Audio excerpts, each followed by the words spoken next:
ভৌতিক জাল।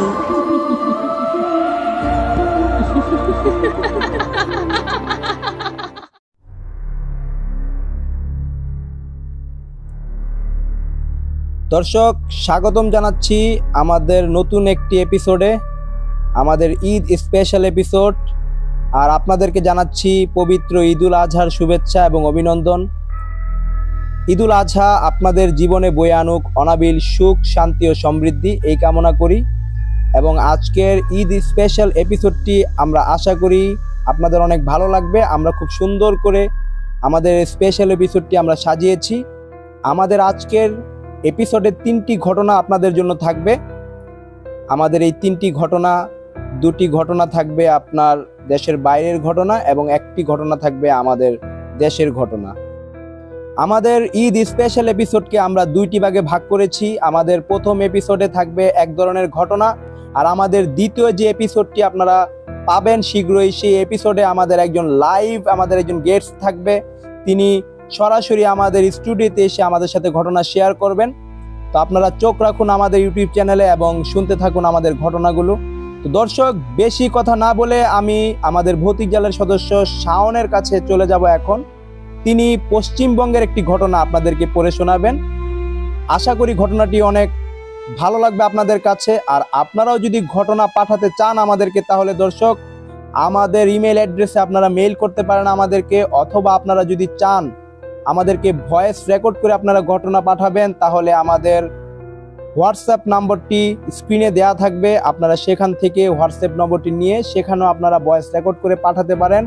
আমরা অবশ্যই আপনাদের ঘটনাগুলো আমাদের চ্যানেলে আমরা প্রকাশ করব এবং আমাদের দর্শকদেরকে আমরা শোনাবো। তো দর্শক, আমি এখন চলে যাচ্ছি আমাদের ভৌতিক জালের সদস্য শাওনের কাছে।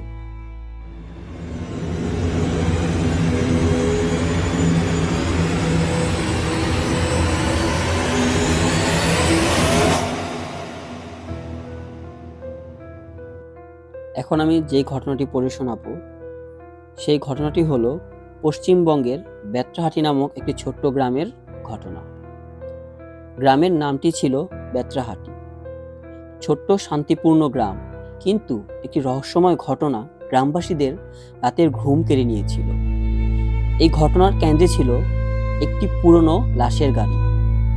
গ্রামবাসীরা বিশ্বাস করত এই গাড়িটি রাতের অন্ধকারে নিজের ইচ্ছায় চলাফেরা করে এবং যেখানেই যায় সেখানেই ঘটতে থাকে অলৌকিক সব ঘটনা।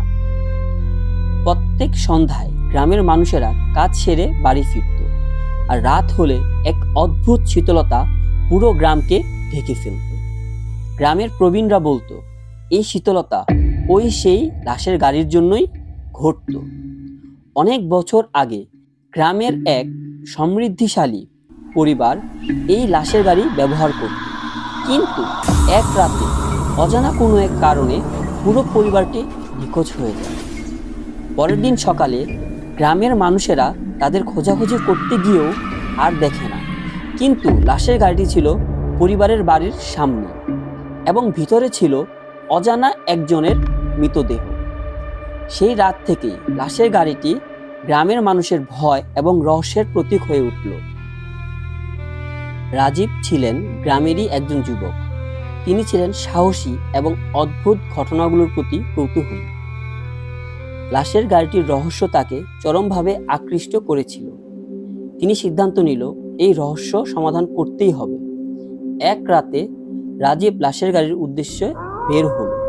যে রাস্তা দিয়ে গাড়িটি চলাচল করে ঠিক সেখানেই অবস্থান নিল রাজীব। চারদিকে অন্ধকার পরিবেশ রাজীবকে কিছুটা ভয় পাইয়ে দিচ্ছে। তারপরও সে সাহস সঞ্চার করে অপেক্ষা করতে থাকলো। অনেকক্ষণ পর গাড়িটি আসার আওয়াজ শোনা গেল এবং রাজীব দেখল গাড়িটি রাস্তা দিয়ে ধীরে ধীরে আসছে। রাজীব রাস্তার এক পাশে একটি বড় গাছের সাথেই দাঁড়িয়েছিল। গাড়িটি এসে রাজীবকে অতিক্রম করে কিছু দূর এগিয়ে আবার ব্যাক করতে থাকলো। রাজীব এবার একটু ভয় পেয়ে গেল। গাড়িটি ব্যাক এসে ঠিক রাজীব যেখানে দাঁড়িয়েছিল ঠিক সেখানে এসে থামলো। রাজীব খুব ভয় পেলেও মনে সাহস নিয়ে লাশের গাড়ির সামনে গিয়ে দাঁড়ালো। পুরো গ্রাম যখন ঘুমিয়েছিল তখন তিনি সাহস করে গাড়িটির কাছে গেলেন। গাড়িটির সামনের দরজাটি নিচ থেকেই খুলে গেল এবং রাজীব চাঁদের আবছা আলোতে গাড়ির ভিতরে কাউকেই দেখতে পেল না। তখন তার মনে কৌতূহল জাগলো যে তাহলে কি গাড়িটি নিচ থেকেই চলছে। তা দেখার জন্যই রাজীব গাড়িটির ভিতরে প্রবেশ করল এবং গাড়িটির ভিতরে ছিল কয়েকটি পুরনো কাগজপত্র এবং ছবি, যেখানে মৃত পরিবারের সদস্যদের কিছু ছবি ছিল। সেই ছবির এক কোণায় ছোট্ট করে লেখা ছিল, আমরা এখানেই আছি। সে যখনই ছবি ও কাগজপত্রগুলো হাতে নিল, ঠিক তখনই গাড়িটির পিছনের সিট থেকে তার কানে চাপা কান্নার শব্দ ভেসে আসলো। তারপর সে ভয় নিয়ে ধীরে ধীরে ঘাড় ঘুরিয়ে পিছনের সিটের দিকে তাকালো এবং সে সেখানে দেখতে পেল সাদা কাপড় পরা তিনটি অবয়বগুলো ভয়ঙ্করভাবে এক দৃষ্টিতে তার দিকে তাকিয়েছিল। তাদের চেহারাগুলো ছিল বিবস্ত্র, চোখগুলো ছিল রক্তাক্ত লাল। চেহারাগুলো এতটাই বিবস্ত্র ছিল যে এক পাশের চামড়া যেন উঠিয়ে নেওয়া হয়েছে এবং সেই জায়গা থেকে রক্ত টপ টপ করে নিচে পড়ছে। এই দৃশ্য দেখে রাজীব মারাত্মকভাবে ভয় পেল। রাজীব খুব সাহসী থাকার পরেও এই দৃশ্য দেখে সে নিজেকে আর ওই জায়গায় স্থির রাখতে পারল না। সে ছবি ও কাগজপত্রগুলো নিয়ে গাড়ি থেকে তাৎক্ষণিক বের হয়ে সে তার বাড়ির দিকে দৌড় দিল।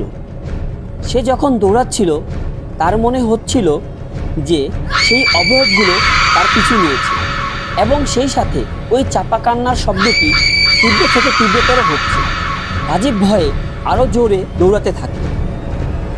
সে যতই দৌড়াচ্ছে তাও যেন তার কাছে মনে হচ্ছিল পথ যেন শেষ হচ্ছে না। অনেকক্ষণ দৌড়ানোর পর অবশেষে সে তার বাড়ির নিকটে এসে পৌঁছালো এবং সে খুব হাঁপাতে থাকলো। পথটি ছিল মাত্র 10 মিনিটের, কিন্তু তারপরেও তার কাছে মনে হচ্ছিল সে যেন ঘন্টা খানেক ধরে দৌড়ে এসেছে। মনে অনেক আতঙ্ক এবং ভয় নিয়ে সে পিছনে ফিরে তাকালো। সে দেখলো তার পিছনে কিছুই নেই। পরিবেশটি তখন অনেক নিস্তব্ধ ও নীরব হয়ে গেছে। তখন সে বুঝতে পারলো বিপদ কেটে গেছে। রাজীব কাগজপত্রগুলো নিয়ে নিজের ঘরে ফিরে এলেন। তিনি পুরো রাত ধরে কাগজপত্রগুলো পড়তে লাগলেন। জানতে পারলেন সেই পরিবারটি একটি পুরনো অভিশাপের শিকার হয়েছিল। অভিশাপ ছিল তাদের মৃত্যুর পরেও তারা ওই গ্রাম ছেড়ে যেতে পারবে না এবং তাদের আত্মারা ওই লাশের গাড়ির সঙ্গে বাঁধা থাকবে। পরের দিন সকালে রাজীব গ্রামের প্রবীণদের সঙ্গে দেখা করলেন এবং তাদের সাথে এই বিষয় নিয়ে আলোচনা করলেন। প্রবীণরা বললেন, এই অভিশাপের হাত থেকে মুক্তি পাওয়ার একমাত্র উপায় হলো পরিবারের আত্মাদের শান্তি দেওয়া। রাজীব এবং গ্রামবাসীরা মিলে গ্রামের পুরোহিত মহেশ্বর বাবুর সাথে বিষয়টি নিয়ে আলোচনা করলেন। পুরোহিত সবাইকে পুজো আয়োজন করার কথা বললেন। মহেশ্বর বাবুর কথা অনুযায়ী গ্রামবাসীরা মিলে একটি পূর্ণাঙ্গ যজ্ঞের আয়োজন করলেন। গ্রামের মন্দিরের প্রধান পুরোহিত মহেশ্বর বাবুর নেতৃত্বে যজ্ঞ শুরু হলো। যজ্ঞের শেষে সবাই মিলে লাশের গাড়ির সামনে গিয়ে পুজো অর্চনা করল। যজ্ঞের শেষে এক অলৌকিক ঘটনা ঘটল। লাশের গাড়িটি থেকে ধীরে ধীরে হালকা ধোঁয়াটে কিছু একটা মনে হলো যেন বের হয়ে গেল এবং এক সময় সম্পূর্ণ অদৃশ্য হয়ে গেল।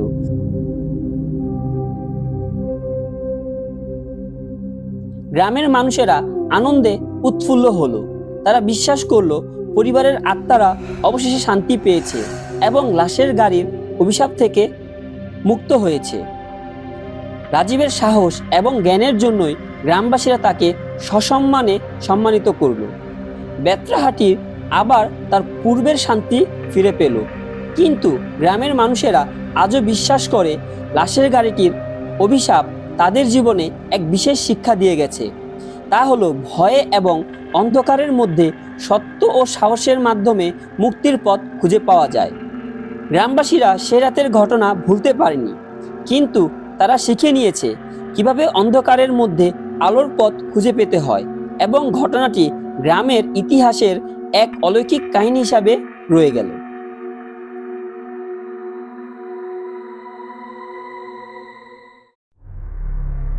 তো দর্শক, শুনলেন আমাদের পশ্চিমবঙ্গের ঘটনাটি।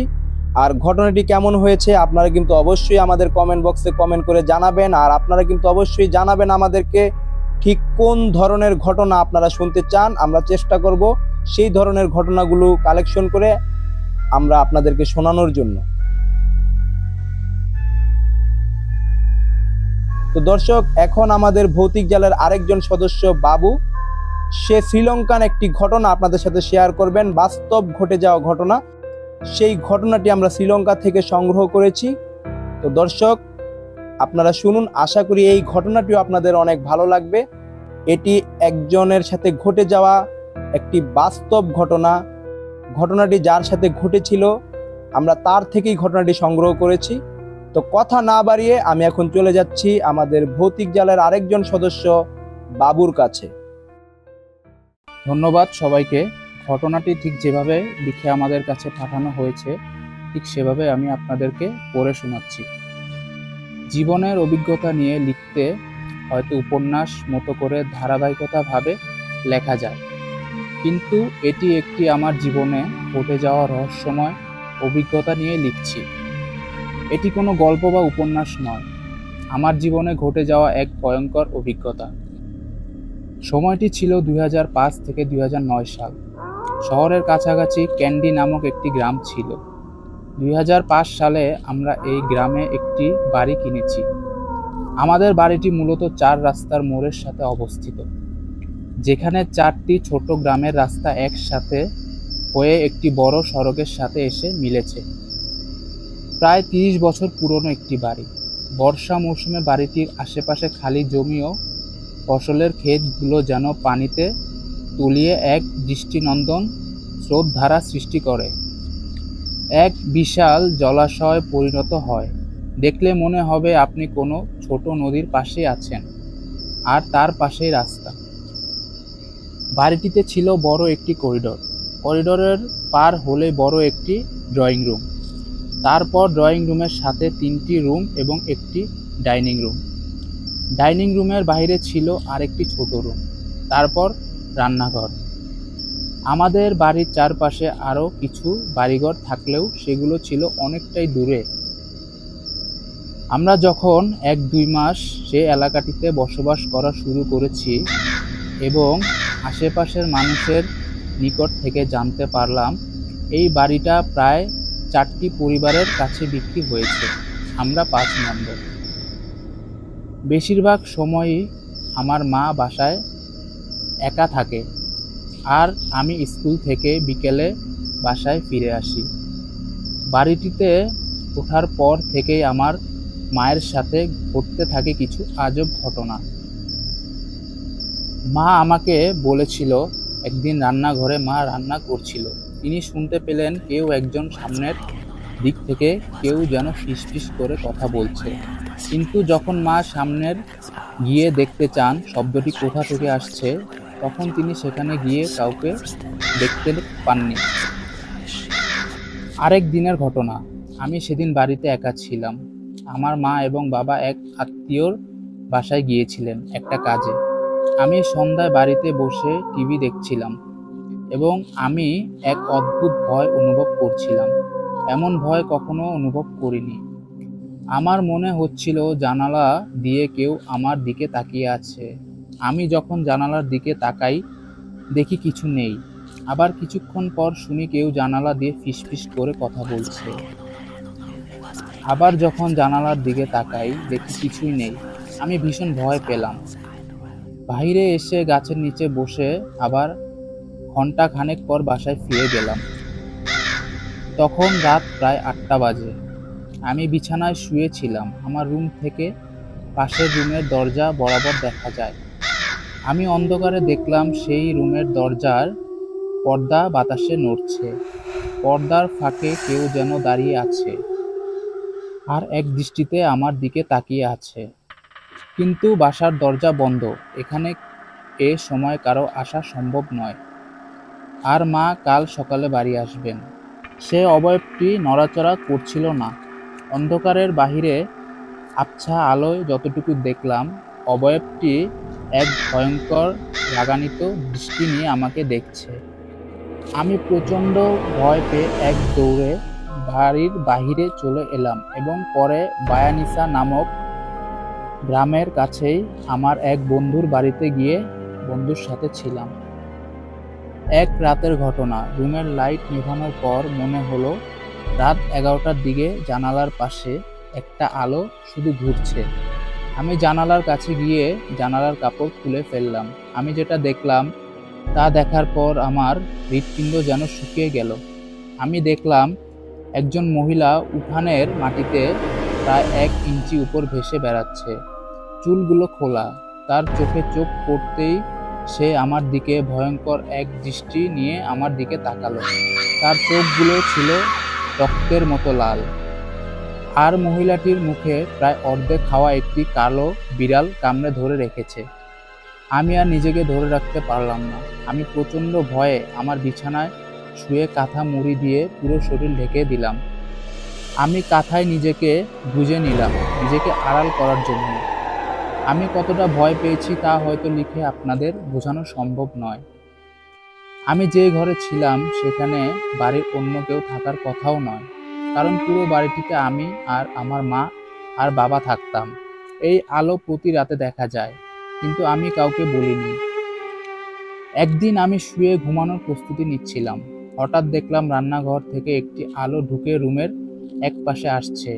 কিছুক্ষণ পর দেখলাম রুমে যেখানে আলো আসলো সে আলোটি আর নেই, কিন্তু আমি রুমের এক সাদা পোশাক পরা মহিলাকে দেখলাম। সেই মহিলাকে, যেই মহিলাটি সেদিন উঠানে ছিল। আমি চিৎকার করলাম। পরিবারের ঘুম ভেঙে গেল। সেই মহিলাটি অদৃশ্য হয়ে গেল।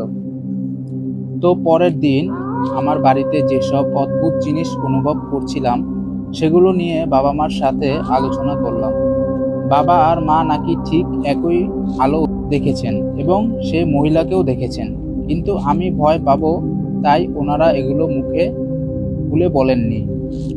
পরের দিন বিকেলে মা আমাদের প্রতিবেশীদের সাথেও বিষয়টি নিয়ে আলোচনা করলেন।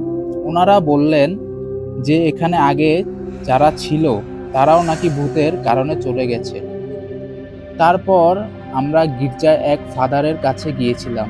ওনার সাথে বিষয়টি বিস্তারিত বললাম। তিনি বললেন ঘরের সামনে থাকা মহিলা একজন শক্তিশালী শয়তান এবং সে এই ঘর ছেড়ে কোথাও যেতে চায় না। সে এই ঘরে থাকতে চায়। তবে কিছু জিনিস আমি দিচ্ছি, তবে এটা সাময়িক কাজ করবে, চিরস্থায়ী সমাধান নয়। তিনি একটা বোতলে করে একটু তেল আমাদের দেন, যেটা আমাদের ব্যবহার করতে বললেন। আরও কিছু জিনিস দেন, সেগুলো বাড়ির আশেপাশে রাখতে বললেন। এরপর এই সমস্যা সমাধানের জন্য বহু জায়গায় গিয়েছি এবং অনেকের নিকট দৌড়েছি, কিন্তু কোনো কাজ হয়নি।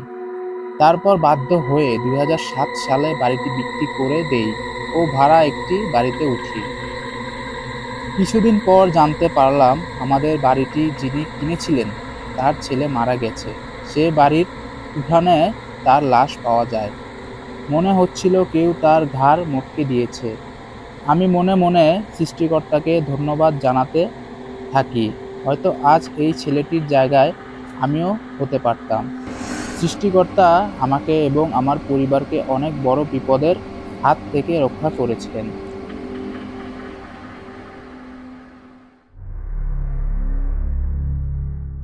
তো দর্শক, আপনারা শুনলেন আমাদের ভৌতিক জালের একজন সদস্য বাবু, তার মুখে আপনারা শ্রীলঙ্কান একটি ঘটনা, যেই ঘটনাটি একজনের সাথে বাস্তবে ঘটে যাওয়া ঘটনা, সেই ঘটনাটি পড়ে শোনালেন আমাদের ভৌতিক জালের সদস্য বাবু। ঘটনাটি কেমন হয়েছে আপনারা অবশ্যই কমেন্ট করে জানান, আর আপনারা অবশ্যই আমাদের চ্যানেলটি সাবস্ক্রাইব করুন। আপনারা যদি আমাদের ঘটনাগুলো সব সময় পেতে চান তাহলে বেল আইকনে প্রেস করে আপনারা নোটিফিকেশনটি অন করে নিন, তাহলে আপনারা সব সময় আমাদের অনুষ্ঠানের নোটিফিকেশনটি পাবেন, আপনাদের কাছে পৌঁছে যাবে। তাহলে আপনারা আমাদের এপিসোড একটিও আর মিস করবেন না। দর্শক, এখন আমি আপনাদেরকে যেই ঘটনাটি শোনাবো সেই ঘটনাটি চট্টগ্রাম বিশ্ববিদ্যালয়ের একটি ঘটনা। এই ঘটনাটি রুমা নামের এক বোন, তার সাথে ঘটে যাওয়া ঘটনা। ঘটনাটি আমাদেরকে পাঠিয়েছেন আনাস হুজুর নামের এক পরিচিত একজন আমাদের। তিনি এই ধরনের চিকিৎসা করে থাকেন। ওনার সাথে আমাদের কথা হয়েছে। উনি প্রায় সময়ই, যদি ওনার সময় থাকে তাহলে তিনি আমাদেরকে ঘটনা দিবেন। আশা করি আপনাদের ঘটনাটি অনেক ভালো লাগবে। আপনারা অবশ্যই কমেন্ট করে জানাবেন যে ঘটনাটি কেমন হয়েছে। আপনারা যদি কমেন্ট করে জানান আমাদের ঘটনাগুলো কেমন হচ্ছে, তাহলে আমরা উৎসাহ পাই আরো ভালো কিছু ঘটনা আপনাদের সামনে উপস্থিত করার জন্য, আপনাদেরকে শোনানোর জন্য। আমাদের সব সময় এই প্রচেষ্টা থাকে।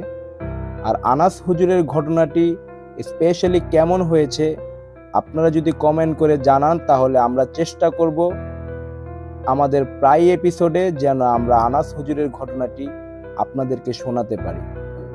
তো দর্শক, তিনি যেভাবে লিখেছেন আমি ঠিক সেইভাবেই আপনাদেরকে শোনাচ্ছি। আমি ঘটনায় চলে যাই। রুমা চট্টগ্রামে থাকেন। সে চট্টগ্রাম বিশ্ববিদ্যালয়ের নতুন শিক্ষার্থী। বাড়ি থেকে বিশ্ববিদ্যালয়ে দূরে হওয়ায় তাকে হোস্টেলে উঠতে হয়। প্রথম বছর রুমা সিট না পেলেও দ্বিতীয় বর্ষে রুমে সিট পায়। রুমা সবেমাত্র তার হোস্টেল রুমে উঠেছে। হোস্টেলটি পুরনো হলেও বেশ সুন্দর এবং শান্তিপূর্ণ। এই রুমটিতে কেউ থাকতো না দীর্ঘদিন। রুমা সবকিছু গুছিয়ে নিয়ে রাতে শুয়ে পড়ে। গভীর রাতে আচমকা একটি অদ্ভুত শব্দে তার ঘুম ভেঙে যায়। প্রথমে সে ভাবল হয়তো পাশের রুমের কেউ কিছু করেছে, কিন্তু শব্দটি ক্রমাগত বেড়েই চলেছে। রুমা বিছানায় শুয়ে থেকে কান পেতে শোনে যেন কেউ ধীরে পায়ে তার রুমের দরজার কাছে আসছে। ঘড়িতে রাত 3টা বাজে। হঠাৎ করে তার রুমের জানালার পর্দা নড়ে ওঠে, যদিও বাইরে কোনো বাতাস নেই। রুমা ভয় পেয়ে যায়, কিন্তু নিজেকে সামলে রেখে বিছানা থেকে উঠে দরজার দিকে এগিয়ে যায়। দরজার কাছে এসে রুমা দেখে দরজাটির নিচ দিয়ে কিছু একটার উপস্থিতি। মনে হচ্ছে কেউ দাঁড়িয়ে আছে। সে দরজা খুলে বাইরে তাকায়, কিন্তু কেউ নেই। ফিরে এসে দেখলো তার ড্রেসিং টেবিলে আয়নার সামনে একটা ছোট চিরকুট পড়ে আছে। চিরকুটে লেখা, আমার জায়গা ছেড়ে চলে যাও, ফিরে যাও। রুমা ভয়ে কাঁপতে থাকে। কে লিখলো এটা? কেনই বা লিখলো? এসব প্রশ্ন তার মনে ঘুরপাক খেতে থাকে। পরদিন সকালে রুমা তার পাশের রুমমেটদের কাছে ঘটনাটি বলল। তারা বলল আগের মেয়েটিও একই ধরনের অভিজ্ঞতার শিকার হয়েছিল এবং পরবর্তীতে রুম ছেড়ে চলে গিয়েছিল। রুমা বিষয়টি নিয়ে হোস্টেলের ওয়ার্ডেনের সাথে কথা বলার সিদ্ধান্ত নেয়। ওয়ার্ডেন জানান এসব পুরনো ভবনে অনেক গুজব আছে, কিন্তু সেগুলো সত্যি প্রমাণিত হয়নি। রুমা সাহস করে রুমে থাকা চালিয়ে যায় এবং সময়ের সাথে সাথে সে বুঝতে পারে ওই চিরকুট হয়তো পূর্বের কোনো শিক্ষার্থী মজা করার জন্যই রেখে যাওয়া। ধীরে ধীরে তার ভয় কাটতে থাকে এবং সে আবার স্বাভাবিক জীবনযাপনে ফিরে আসে। কিন্তু এভাবে কিছুদিন চলতে থাকার পর ঘটে এক আজব ঘটনা। একদিন রুমা চেয়ারে বই পড়তে পড়তে ঘুমিয়ে যায়। হঠাৎ রাতে আনুমানিক 2:30 তার ঘুম ভেঙে যায়। সে দেখে তার পড়ার টেবিলে রাখা বইগুলো নিজে নিজে পৃষ্ঠা উল্টাচ্ছে। মনে হচ্ছে কেউ যেন বইয়ের পৃষ্ঠা উল্টাচ্ছে, কিন্তু কাউকে দেখা যাচ্ছে না। আর একটা ইঁদুর কিংবা কিছু মরলে যেমন গন্ধ হয়, তেমন পচা দুর্গন্ধ রুমে পাওয়া যাচ্ছে। এর কিছুদিন পর রুমা ঘুমিয়েছিল। হঠাৎ গোঙানির শব্দে গভীর রাতে তার ঘুম ভেঙে যায়। রুমা চোখ খুলে তাকাতেই দেখলো ফ্যানের সাথে দড়িতে গলায় ফাঁস দিয়ে একটি মেয়ে ভয়ঙ্কর দৃষ্টি নিয়ে তার দিকে তাকিয়ে আছে। আর মেয়েটির চেহারা ও মুখ দিয়ে রক্ত পড়ছে। সে রক্তের ফোঁটা রুমার শরীরে পড়ছে। এটা দেখে সে জ্ঞান হারায়। পরদিন তার জ্ঞান ফিরে তার বান্ধবীদের ডাকে। সে তার বান্ধবীদের এটা শেয়ার করে এবং তারা রুমাকে বলে এটা তোর কল্পনা থেকে হচ্ছে, এসব চিন্তা মাথা থেকে বাদ দে, দেখবি সব ঠিক হয়ে যাবে। এরপর থেকে মেয়েটিকে রুমা স্বপ্নে এবং ফাঁসিতে ঝুলন্ত অবস্থায় প্রায়ই দেখতে থাকে। রুমা ধীরে ধীরে অসুস্থ হয়ে যেতে থাকে এবং পড়াশোনার মনোযোগ একেবারে কমতে থাকে। কারো সাথে কথাবার্তা বলতে ইচ্ছে করে না। সারাদিন অন্যমনস্ক হয়ে থাকে আর তার শুধু আত্মহত্যা করতে ইচ্ছে করে। ওই মেয়েটি তাকে বারবার আত্মহত্যা করতে বলে। একটা সময় তার পরিবার তাকে বাসায় নিয়ে আসে এবং তখন তার পরিবার একজন হুজুরের কাছে চিকিৎসা নেয়। হুজুর তাকে কিছু তাবিজ দেয় আর বলে রুমা বদ জিনের কবলে পড়েছে, সব ঠিক হয়ে যাবে। কিছুদিন সব ঠিকঠাক চললেও কয়েকদিন পর রুমা আবার আজে বাজে স্বপ্ন দেখতে থাকে। সে আবার সেই মেয়েটিকে দেখতে থাকে ফাঁসিতে ঝোলানো অবস্থায়। পরে রুমা তার মাকে জানায় বিষয়টি। তার মা একজন মসজিদের ইমামের মাধ্যমে পরে আনাস হুজুরের খবর পান। আনাস হুজুর হাটহাজারী মাদ্রাসার ছাত্র ছিলেন। তিনি এই ধরনের চিকিৎসা করেন। আনাস হুজুর রুমাদের বাসায় আসেন এবং তিনি বাসায় প্রবেশ করে বুঝতে পারেন কিছু প্রবলেম তো আছেই। প্রথম দিন তিনি রুমাকে দেখে যান এবং পরদিন আসবেন বলে বাড়ি ফিরে আসেন। আনাস হুজুর সন্ধ্যার মাগরিবের নামাজ শেষ করে তিনি মুদহিবকে ডাকেন। মুদহিব হলো একজন মুমিন এবং শক্তিশালী জিন। আনাস হুজুরের দাদার সাথে মুদহিব থাকত। ওনার দাদার মৃত্যুর পর মুদহিব এখন আনাস হুজুরের সাথে আছে। মুদহিব কিছুক্ষণ পর আসলেন। আনাস হুজুর তাকে রুমাদের বাসার ব্যাপারে জিজ্ঞেস করলে মুদহিব বলেন, রুমা যে রুমটিতে উঠেছিল সেই রুমটিতে একটি মেয়ে ছিল, যে মেয়েটি কালো জাদু করত। একটি সময় ওই মেয়েটি কালো জাদু করা অবস্থায় ওই রুমেই বিভৎসভাবে মারা যায়। ওই মেয়ে মারা যাবার পর থেকে একটি শক্তিশালী খারাপ জিন ওই রুমে থাকা শুরু করে এবং যে কোনো মেয়ে ওই রুমটিতে থাকুক না কেন বেশি দিন টিকতে পারে না। রুমা বেশ কয়েকদিন ওই রুমটিতে থাকার কারণে ধীরে ধীরে শয়তানটি রুমার শরীর দখলে নেওয়ার চেষ্টা করে, যে কারণে সে বর্তমানে রুমাকে টার্গেট করেছে এবং এভাবে চলতে থাকলে রুমা মৃত্যুর দিকেই অগ্রসর হবে। আনাস হুজুর বিষয়টি শুনে তিনি মুদহিবকে বললেন, তাহলে কখন যাব কালকে? মুদহিব বললেন, এশার নামাজ আদায় করেই চলো। আর একটা কথা মনে রাখবে, শয়তানকে বারবার সুযোগ দিতে নেই, তাহলে সে তার শক্তিকে বৃদ্ধি করে মানুষের ক্ষতি আরো বাড়িয়ে দেয়। আনাস হুজুর বললেন, বুঝতে পেরেছি। পরদিন আনাস হুজুর রুমাদের বাসার পাশেই একটা মসজিদে এশার নামাজ পড়েন এবং প্রস্তুতি নিয়ে রুমাদের বাসায় আসেন। আনাস হুজুর বাসার সবাইকে বলেন, আপনারা সবাই অন্য রুমে চলে যান, রুমার রুমে আমি একা থাকব, আর বাসায় যাই হোক না কেন রুমে আসবেন না। আনাস হুজুর রুমার সামনাসামনি বসলেন। মেয়েটির শরীরে শক্তি নেই বললেই চলে, শুকিয়ে গেছে, খুব দুর্বল দেখাচ্ছে রুমাকে। আনাস হুজুর তার রিচুয়াল শুরু করেন। কিছুক্ষণ পর রুমের ভেতরে যেন ঘূর্ণিঝড় শুরু হলো। প্রচণ্ড বাতাস আসতে থাকলো জানালা দিয়ে, আর রুমে একটা পচা দুর্গন্ধ ছড়িয়ে গেল। হঠাৎ করে রুমা নাড়াচাড়া দিয়ে উচ্চস্বরে বলে উঠল, তোর সাহস তো কম নয়, আমাকে ডাকার সাহস হলো কি করে তোর? তুই যেখান থেকে এসেছিস ফিরে যা। এই মেয়েকে তুই বাঁচাতে পারবি না, ওকে আমি শেষ না করে ছাড়বো না। আনাস হুজুর বললেন, কে কাকে শেষ করে তা কিছুক্ষণ পরেই টের পাবি। আল্লাহ তাআলা অহংকারকারীকে পছন্দ করেন না, তোর ধ্বংস অনিবার্য।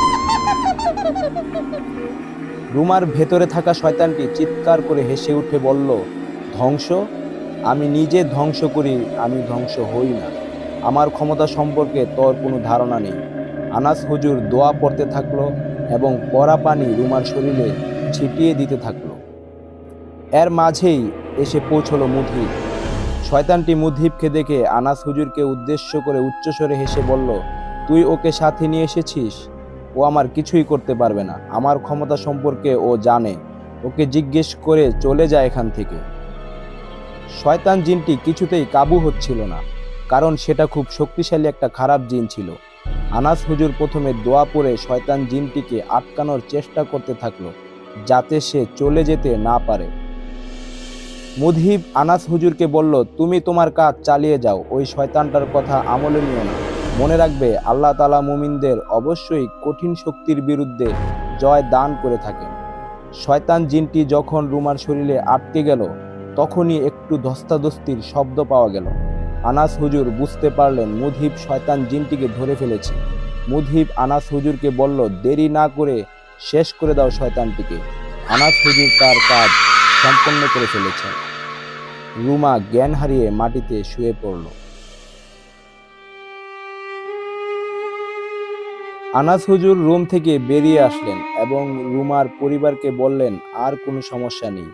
পরে আনাস হুজুর রুমাকে পরা পানি ও একটি তাবিজ দিয়ে বললেন, তাবিজটি কোমরে বাঁধবেন আর পরা পানিটি 7 দিন খাওয়াবেন, আশা করি আর কোনো সমস্যা হবে না ইনশাআল্লাহ।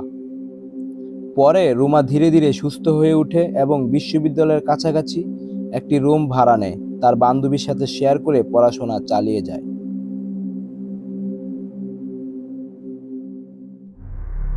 তো দর্শক, আবারও ধন্যবাদ জানাচ্ছি। পুরো ঘটনাটি আপনারা শুনেছেন, আশা করি কেমন হয়েছে আমাদের আজকের এপিসোডটি সেটা অবশ্যই কমেন্ট করে জানান। আর আপনাদেরকে আবারও আমি ঈদুল আজহার শুভেচ্ছা এবং অভিনন্দন জানাচ্ছি। আপনারা আপনাদের পরিবারের সাথে আনন্দময় সময় কাটাবেন সেই আশা ব্যক্ত করে আমাদের আজকের অনুষ্ঠানটি এখানেই আমরা শেষ করছি। সবাই ভালো থাকবেন, সুস্থ থাকবেন। আল্লাহ হাফেজ।